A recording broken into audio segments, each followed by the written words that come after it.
தமிழ்நாட்டினுடைய நெல் களஞ்சியமாக விளங்கக்கூடிய தஞ்சை, திருவாரூர், நாகை ஆகிய மாவட்டங்களை பாலைவனமாக்கக்கூடிய ஒரு சூழல் உருவாகியிருக்கிறது. காவிரி நதிநீர் மேலாண்மை வாரியம் கொடுத்த தீர்ப்பின்படி மே, ஜூன், ஜூலை ஆகிய 3 மாதங்களுக்கும் சற்றேறக்குறைய 40 டிஎம்சி நீர் தமிழகத்துக்கு வந்திருக்க வேண்டும். குறிப்பாக ஜூன் மாதம் 12ஆம் தேதி ஆண்டுதோறும் துவங்கப்பட வேண்டிய குறுவை சாகுபடி இந்த ஆண்டு நடைபெறவில்லை.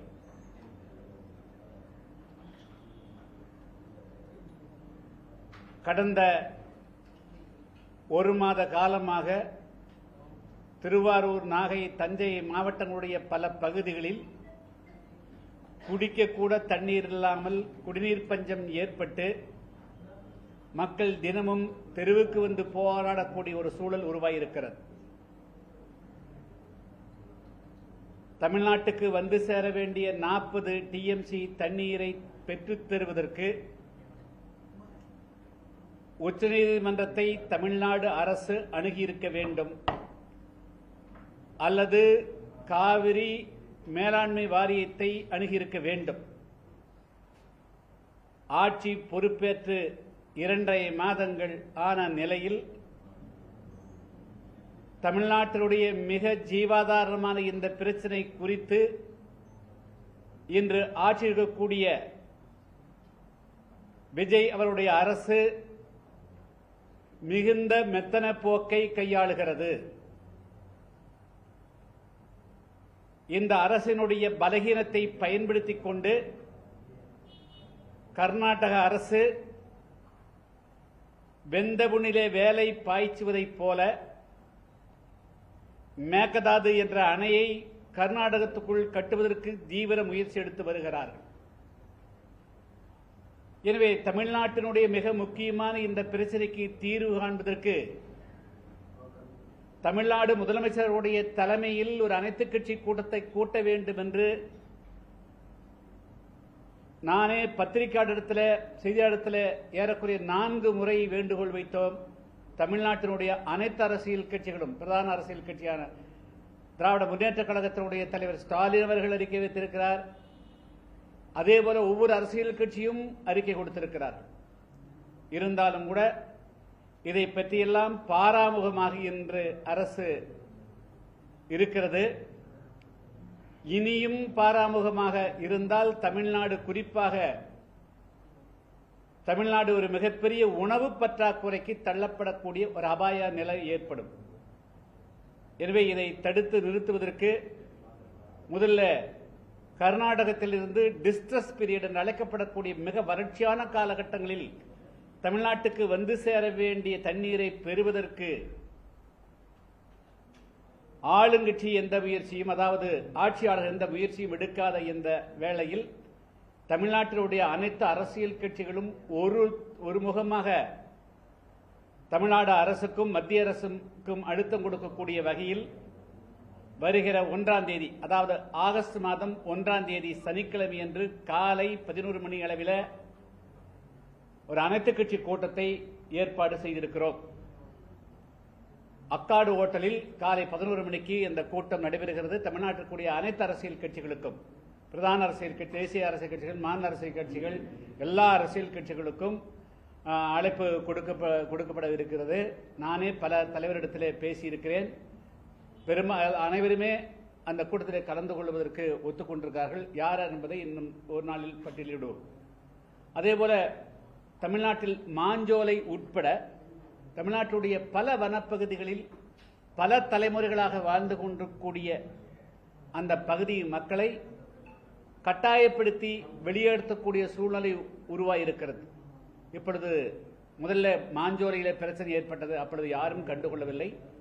அதனுடைய தொடர்ச்சியாக இப்பொழுது சிலுத்தூர், அதே போல தேனி மாவட்டத்துடைய பல பகுதிகளில், மேகமலை பகுதிகளில் இருக்கக்கூடிய அந்த பகுதியே வாழ்வாதாரம் கொண்டக்கூடிய மக்களை எல்லாம் வெளியேற்றக்கூடிய கோவை மாவட்டத்தில் வால்பாறை பகுதி, அதேபோல் கூடலூர் பகுதி என்று பல பகுதிக்கூடிய மக்களை எல்லாம் 6 தலைமுறை 7 தலைமுறைக்கூடிய மக்களை எல்லாம் வெளியேற்றக்கூடிய ஒரு நிலை இருக்கிறது. எனவே அதற்கெல்லாம் தீர்வு காண்பதற்கும் ஒரு அனைத்து கட்சி கூட்டம் அந்த கூட்டம் ஏற்பாடு செய்யப்பட்டிருக்கிறது. அதே போல தமிழ்நாட்டினுடைய பல பகுதிகளில் விலை மதிப்பற்ற நினைத்தாலும் கூட வாங்க முடியாத அளவுக்கு இருக்கக்கூடிய பகுதிகள், அதாவது குறிப்பாக கோவில் நிலங்கள். நான் கடந்த 3 தினங்களுக்கு முன்பு பழனி சென்றிருந்தேன். அதாவது பழனி கோவிலுக்கு ஒரு அறக்கட்டளை நிலம், அந்த நிலம் அறப்பணிகளுக்கு தவிர வேறு எதுக்கும் பயன்படுத்தக்கூடாது என்ற விதிகள் இருந்தும் கூட அந்த நிலத்தை 1.4 ஏக்கர், அதாவது 1 ஏக்கர் 40 சென்ட் நிலத்தை 100 கோடி மதிப்புள்ள நிலத்தை வந்து சில பேர் வந்து சட்டவிரோதமாக பத்திரம் செய்திருக்கிறார்கள். இன்று கூட மதுரை மீனாட்சி அம்மன் கோவிலுக்கு சொந்தமான நிலம் இப்பொழுது வந்து 19 பேர் வந்து பட்டா போட்டு செய்து வருகிறது. தொடர்ச்சியாக கடந்த 2 மாதத்தில் பல இடங்களில், அதே போல கரூர் பகுதியில் 3000க்கும் மேற்பட்ட ஏக்கர் நிலங்கள் என தொடர்ச்சியாக கோயில் நிலங்களே குறிவைத்து இந்த நிலங்கள் வந்து பத்திரப்பதிவு செய்து பட்டா மாறுதல் நடக்கக்கூடிய நிலையில் இருக்கிறது. எனவே இதுபோன்று ஒட்டுமொத்தமாக இப்பொழுது ஒரு ஆட்சி மாற்றம் ஏற்பட்டு தமிழ்நாடு வெற்றி கழகம் ஆட்சிக்கு வந்த பிறகு இதுபோல் தமிழ்நாட்டு மக்களுடைய வாழ்வாதாரம், நீராதாரம் பாதிக்கப்படுகிறது, வறட்சி தள்ளப்படுகிறது, கடும் குடிநீர் பஞ்சம் ஏற்படுகிறது. அதை பற்றியெல்லாம் எதுவுமே கவலைப்படாமல் இருக்கக்கூடிய இந்த அரசை செயல்பட வைக்கணும். முதலமைச்சர் வந்து மௌனம் தொடர்ந்து சாதிப்பதா அது வந்து எந்த விதத்திலும் உதவாது. எனவே அதற்கான அனைத்து அரசியல் கட்சியினுடைய கூட்டத்தை வந்து நாங்கள் ஏற்பாடு செய்திருக்கிறோம். எந்தெந்த அரசியல் கட்சியினுடைய தலைவர்கள் யாரை கலந்து கொள்கிறார்கள் என்பதை வந்து ஒரு நாளில் வந்து வெளியிடுவோம். ஆனால் பெரும்பாலான பேசிய அனைத்து எல்லா கட்சி தலைவர்களுமே அதுக்கு வந்து சம்மதம் தெரிவித்திருக்கிறார்கள். எனவே இது மிகப்பெரிய அளவுக்கு வந்து இந்த நிகழ்ச்சி நடைபெறும் என்று கருதுகிறேன். லஞ்சத்தை ஒழிச்சாச்சு, பல்வேறு அரசியல் மாற்றங்கள் நிகழ்ந்து வந்து மக்கள் விரும்புறாங்கன்னு சொல்லிட்டு ஆளுங்கட்சி தரப்பு சொல்றாங்க. ஆனா தொடர்ச்சியாக கூட்டணி இருக்கக்கூடிய காங்கிரஸை எதிர்த்து கர்நாடகா மேகதாது விவகாரத்தில் எந்த ஒரு விமர்சனமும் இதுவரைக்கும் ஓப்பனாவே சொல்லல. ஒரு ஸ்ட்ராங்கான முடிவு அரசு எடுப்பதற்கு என்ன தயக்கம்னு நினைக்கிறீங்க? இல்ல, அதாவதுங்க, ஆட்சிக்கு வருவதற்கு முன்பாக வந்து அவர்கள் வந்து எதிர்கட்சிகளை அவர் எப்படி விமர்சித்தாருன்னு உங்களுக்கு தெரியும். குறிப்பா அதாவது வந்து எல்லா பிரச்சனைகளுக்குமே கடிதம் எழுதி கொண்டிருந்தால் போதுமா என்று ஆளுங்கட்சியான திமுகவை கூட அவர் குறை சொன்னார். இப்பொழுது இன்று பார்க்கிற போது வந்து முதலமைச்சர் விஜய் அவர்கள் அதே காவிரி பிரச்சனைக்கு கடிதம் தான் எழுத ஆரம்பிக்கிறார். இது என்ன நியாயம்? இது இப்பொழுது வந்து கடிதம் எழுதக்கூடிய காலகட்டம் இல்லை. இது வந்து ஏப்ரல் மாதத்தில் கடிதம் எழுதியிருந்தால் சரியா இருக்க முடியும். இப்பொழுது வந்து ஒரு குறுவை ஒரு சாகுபடியே போயிருச்சு. இப்பொழுது திருவாரூர், நாகை, அதேபோல் தஞ்சாவூர் டெல்டா மாவட்டங்களில் குடிநீருக்கே மிகப்பெரிய அளவுக்கு பாதிப்பு, குடிநீர் பஞ்சம் ஏற்பட்டு தினமும் சாலையில வந்து மக்கள் போராடுகிறார்கள். அப்ப இந்த நிலையிலும் நீங்கள் வந்து கடிதம் எழுதி கொண்டிருந்தால் இந்த பிரச்சனைக்கு எப்படி தீர்வு வருது? நீங்க வந்து இதுக்காக அனைத்து கட்சி கூட்டத்தை நாங்கள் ஏற்பாடு சொல்லி பலமுறை சொன்னீங்க, நீங்க அந்த முயற்சி எடுக்கல. அதுவோ வந்து நீங்களே தமிழ்நாடு முதலமைச்சரே அவர் வந்து பெங்களூர் போய் பேச்சுவார்த்தையில் ஈடுபடுவதாக சொல்லப்படுகிறது. இதெல்லாம் வந்து தமிழ்நாட்டு மக்களுடைய இன்றைய பிரச்சனைக்கு வந்து உதவாது. நீங்க வந்து வெறுமனே வந்து ரிட்டாரிக்கா வெறும் விளம்பரத்துக்காக நாங்கள் லஞ்சத்தை ஒழிச்சிட்டோம் அல்லது சொல்லி பிரயோஜனம் இல்லை. கண் முன்னாடி பழனி கோவில் ஒரு ஏறக்குறைய ஜூலை மாதம் 6ஆம் தேதி சம்பவம் நடந்து இன்று வரையிலும் அந்த குற்றவாளிகள் வந்து யாருக்காக அந்த நிலம் கைமாறியது என்பது வந்து கண்டுபிடிக்க முடியல. அப்ப ஏறக்குறைய ஒரு மாத காலம் ஆகியும் கூட அந்த யார் பின்னால் இருந்து இந்த நிலம் பரிமாற்றம் செய்தார் கண்டுபிடிக்க முடியல. அப்புறம் எப்படி லஞ்சத்தை ஒழிக்க முடியும்? லஞ்சம் தானே லஞ்சம் நடைபெற்றதுனால தானே அந்த பரிமாற்றம் நடக்குது. எனவே இதே எடுத்துக்காட்டா போச்சு.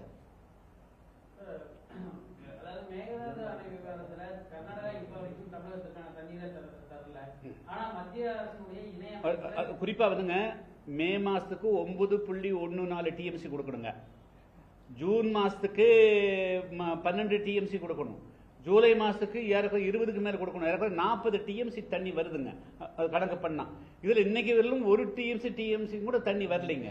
அப்ப எப்படி குறுவை சாகுபடின்றது? எப்படி காவிரி ஆற்றினுடைய அல்லாப்படை கம்ப்ளீட்டா வந்து நீர் வற்றி போச்சு. கீழே நிலத்தடி நீர் போனா உப்பா தண்ணி வருது, அந்த தண்ணி குடிக்கிறதுக்கு பயன்படாது. சோ அதனால வந்து குறைந்தபட்சம் இந்த ஷேர், இந்த டிஸ்ட்ரஸ் ஷேரை பெறுவதற்கு ஏன் வந்து தமிழ்நாடு முதலமைச்சர் வந்து ஒரு இது வந்து ஒரு தீவிரத்தன்மை காட்டல?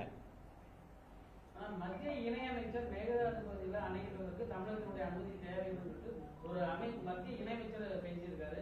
2 மாநிலங்களுக்கு இடையேயான இந்த பிரச்சனை தீர்த்து வைக்க வேண்டியது மத்திய அரசு இருக்கும். அவர்களுடைய பேசுவதை எப்படி? சரி, இப்பதான் ஒரு நாடாளுமன்ற உறுப்பினர் தார வார்த்தாங்க. தமிழ்நாட்டுடைய நாடாளுமன்ற உறுப்பினரை காங்கிரசுக்கு தார வார்த்தாங்க. அந்த நாடாளுமன்ற உறுப்பினர் தமிழ்நாட்டினுடைய பிரதிநிதியாக தமிழ்நாடு மக்களுடைய வாக்குகளால் தேர்ந்தெடுக்கப்பட்ட சட்டமன்ற உறுப்பினராக தேர்ந்தெடுக்கப்பட்ட அந்த நாடாளுமன்ற பிரிவின் செக்ரட்டரிங்களா, அந்த நாடாளுமன்ற உறுப்பினர் தமிழ்நாட்டு மக்கள் இப்படி காவிரி நதிநீர் மேலாண்மை வாரியம் தெளிவா சொல்லியிருக்கிறது. எந்த அணைக்கட்டுகள் எந்த கன்ஸ்ட்ரக்ஷன் இருந்தாலும் கூட தமிழ்நாட்டினுடைய ஒப்புதல், தமிழ்நாடு கேரளம் பாண்டிச்சேரியுடைய ஒப்புதல் இல்லாமல் கட்ட முடியாது. அப்படி இருக்கிற போது நாடாளுமன்றத்தில் ஒரு இணையமைச்சர் சொல்லுகின்ற பொழுது உண்மையாக அந்த நாடாளுமன்ற உறுப்பினர் எழுந்து அது எதிர்ப்பு தெரிவிச்சிருக்கணுமா இல்லையா? அப்போ நீங்கள் பதவி வாங்குவதற்கு நீங்க தமிழ்நாட்டை பயன்படுத்துவீங்க. தமிழ்நாட்டு மக்களுடைய வாக்குகள் வேணும், தமிழ்நாட்டு சட்டமன்ற உறுப்பினர் பதவி வேணும். ஆனால் தமிழ்நாட்டு உரிமை வருகிற போது வாய் மௌனம் காப்பீங்களா? சட்டமன்றத்தில் தனி தீர்மானம் நிறைவேற்றப்பட்டோம், நடுவர் மன்றம் அமைக்கணும்னு ஒருமனதான் அனைத்து கட்சிகளும் தீர்மானம் நிறைவேற்ற பிறகும் முதலமைச்சர் பிரதமரை சந்திக்கலன்னு குற்றச்சாட்டு வைக்கப்படுது.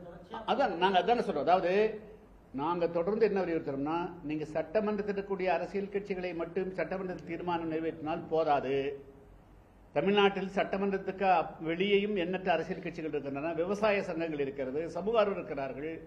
எல்லோரையும் அழைத்து எல்லோருடைய ஒப்புதலோடு எல்லோரையும் அழைத்துக் கொண்டு டெல்லி சென்று பாரத பிரதமர் அவருக்கு அழுத்தம் கொடுத்தால்தான் இது நம்முடைய உரிமை பெற முடியும். அதே போல காவிரி மேலாண்மை வாரியத்திலும் முறையிடணும், அதே போல சுப்ரீம் கோர்ட்டுக்கும் போகணும். ஸோ எல்லா வழிகளிலும் நாம் தாக்குதல் தொடுத்தா தான் தமிழ்நாட்டுடைய உரிமையை பெற முடிவதை தவிர கையை கட்டிக்கொண்டு வாயை போற்றிக் கொண்டு மௌனம் சாய்த்தால் மௌனசாமியாராக இருந்தால் நிச்சயமாக தமிழ்நாட்டு மக்களுக்கு உரிமை வராது. அடுத்த மாதம் கர்நாடக முதலமைச்சர் சந்திக்க போறாரு சொல்றாங்க. முதலமைச்சர் இது குறித்து பேச போறாரு. இல்ல, அந்த முயற்சி தவறானது. விஜய் அவர்கள் சட்ட ரீதியாக சட்ட ரீதியாகத்தான் தீர்க்கணும். பேச்சுவார்த்தையின் மூலமாக இது தீர்க்க முடியாது. இது மிகப்பெரிய அளவு தொடர்ந்து பேச்சுவார்த்தை தோல்வியானால் முதலமைச்சரே பேசியாச்சுன்னு சொன்னால் அப்ப அதுக்கு பிறகு தமிழ்நாட்டினுடைய உரிமை பறிபோய்விடும். அதனால எந்த காரணத்தை கொண்டும் தமிழ்நாடு முதலமைச்சர் அவர்கள் கர்நாடகம் சென்று கர்நாடகத்தினுடைய முதலமைச்சரை, அது மேகதாது அணைக்கட்டுக்காக போனாலும் சரி, காவிரி நீரை பெறுவதாக போனாலும் சரி, இரண்டுமே தவறானது. தமிழ்நாடு அரசு உச்சநீதிமன்றத்தை அணுக வேண்டும், காவிரி நதிநீர் மேலாண்மை வாரியத்தை, அதே போல ஒழுங்காற்று ஆணையத்தான் அணுக வேண்டும். தவிர எந்த விதமான பசப்புதான பேச்சுவார்த்தைகள், அரசியல் ரீதியாக லாபம் தரக்கூடிய பேச்சுவார்த்தைகளை தவிர்க்க வேண்டும். அரசியல் கொள்கை ரீதியாகவே எதிரெதிரே இருக்கக்கூடிய காங்கிரஸ், பாஜக உள்ளிட்ட மத்திய அமைச்சர்களை நேற்று கூட அனைத்து கட்சி கூட்டமாக டெல்லியில கூட்டியிருக்காங்க. இது தொடர்ச்சியாக மேகதாது அணைக்கட்டு தொடர்பாக மத்திய அரசுக்கு அவங்க அழுத்தம் கொடுக்க தயாராயிட்டாங்க. இன்னொரு பக்கம் குறுவை சாகுபடி போயிட்டு போச்சு. இவங்க எந்த நடவடிக்கை எடுக்க மாட்டாங்க, மேலாண்மை ஆணையத்தை அணுகல, உச்சநீதிமன்றத்தை அணுகல, என்ன என்ன எதற்காக இவ்வளவு தாமதம் பண்றாங்க? இல்ல, அவங்க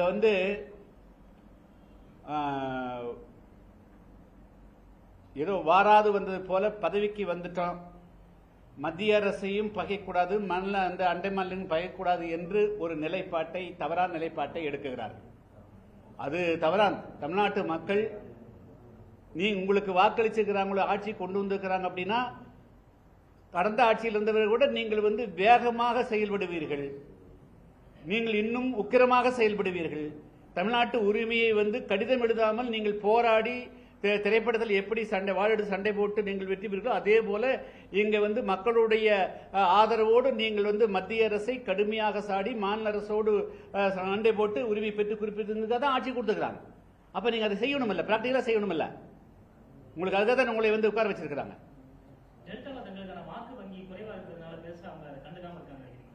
அதுவும் ஒரு காரணமாக இருக்க வாய்ப்பு இருக்கிறது. ஆனால் இப்படியெல்லாம் இப்படியெல்லாம் செய்யக்கூடாது. ஒரு பகுதியில் தனக்கு வாக்கு அளிக்கலன்னு சொன்னா அவங்கள பழி வாங்கிறது. இது delta it is not issue of ஒரு 3 மாவட்டத்தினுடைய பிரச்சனை கிடையாதுங்க. இது தமிழ்நாடு, ஒட்டுமொத்த தமிழ்நாட்டுடைய நெற்களஞ்சியம் அது. அதனால் அங்கே நம்மளுக்கு சட்டமன்ற உறுப்பினர் இல்லை என்பதற்காக அவர் அதை புறக்கணிச்சாருன்னா அது மிகப்பெரிய தவறா போயிடும். அது கிளையிலே அடிமரத்தை வெட்டுவதற்கு சமமா போயிடும். தமிழ்தாய் வாழ்த்து இந்த தினம் மனோன்மணியம் சுந்தரனார் பல்கலைக்கழகத்தில் பட்டமளிப்புள்ள தமிழ்தாய் வாழ்த்து 3வது இடத்துல பாடப்பட்டிருக்கு. வந்தே மாதரம் முதலில் பாடப்பட்டிருக்கு. தமிழ்தாய் வாழ்த்து எழுந்தவருடைய பெயரால் இருக்கக்கூடிய அந்த பல்கலைக்கழகத்துல ஆளுநர் நிகழ்ச்சின்னு சொல்லி ஒரு காரணம் சொல்லப்படுது. அரசு இதுக்கு எந்த கண்டனமும் தெரிவிக்கல. இது வரைக்கும் ஒரு அபிஷியல் ஸ்டேட்மெண்ட் இல்லைங்க. அதாவது ஒரு தமிழுக்கு ஒரு மிக முக்கியமான இடத்தை பெற்றுக் கொடுத்தவர். மிகப்பெரிய அளவுக்கு வந்து தமிழ் மொழிக்கு வந்து அடுத்த கட்டத்துக்கு எடுத்துக்கொண்டவர் மீனாட்சி சுந்தரம் அவர்கள்.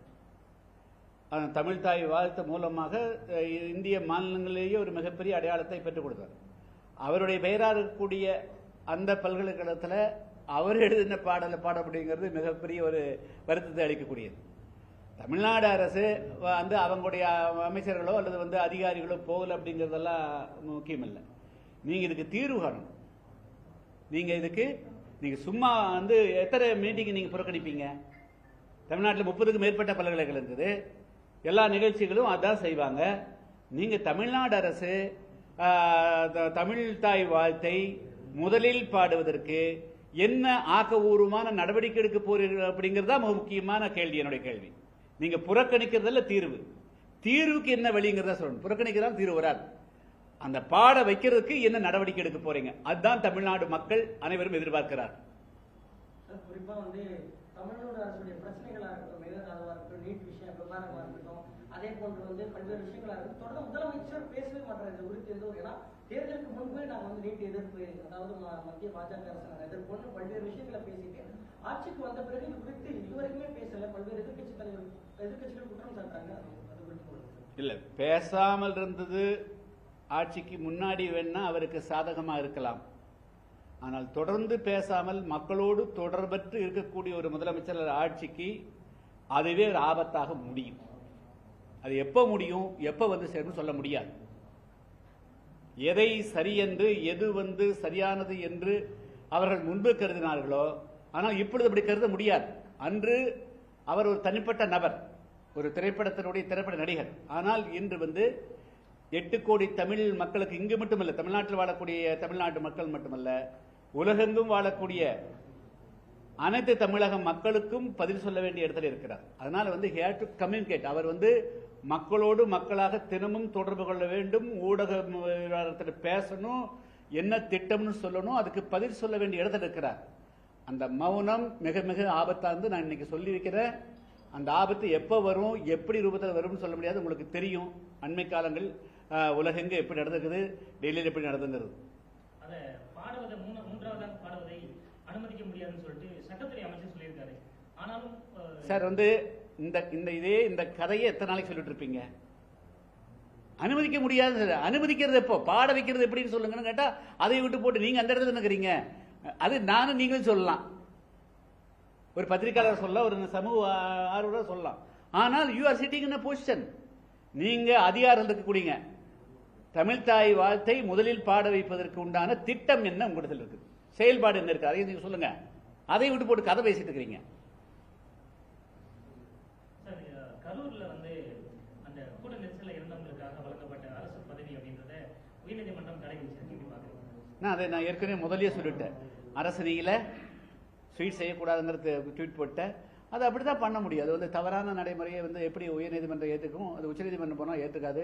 தவறான நடைமுறைகளை இந்த அரசு வந்து செய்யக்கூடாது. இந்த அரசு வந்து வந்ததுலேருந்து ஒரு செயல் கூட வந்து ஒரு சக்சஸா செய்யல.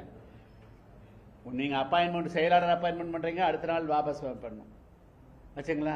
எல்லா விஷயத்திலுமே வந்து ஆழ்ந்து திங்க் பண்றதுக்கு முடியல, அல்லது நல்லவர்கள் ஆலோசனை பெறக்கூடிய, நல்ல பக்கத்தில் ஆலோசனை சொல்லக்கூடியவர்களும் பக்கத்தில் ஆள் இல்லை. ஸோ அதனுடைய விளைவாக எடுக்கக்கூடிய முடிவுகள் வந்து எல்லாமே தோல்வியில் முடிகிறது.